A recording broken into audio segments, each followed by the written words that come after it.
आता पाहूया टॉप 9 मोठ्या बातम्या।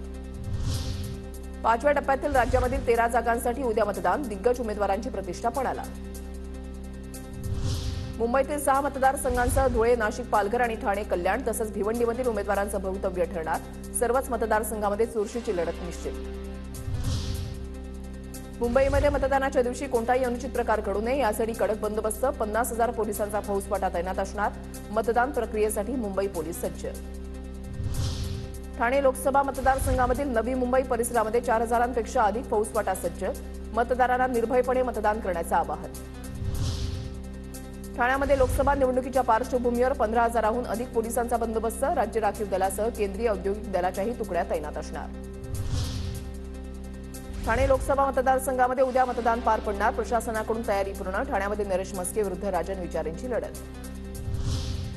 नाशिक आणि दिंडोरी लोकसभेसाठी उद्या मतदान पार पडणार, मतदान केंद्रावर ईव्हीएम मशीनचं वाटप, निवडणूक निर्णय अधिकारी मतदान केंद्रावर रवाना। पालघर लोकसभा मतदारसंघामध्ये उद्या 21,48,850 मतदार मतदानाचा हक्क बजावणार। लोकशाही बळकट करण्यासाठी मतदान करण्याचं जिल्हाधिकाऱ्यांचं आवाहन।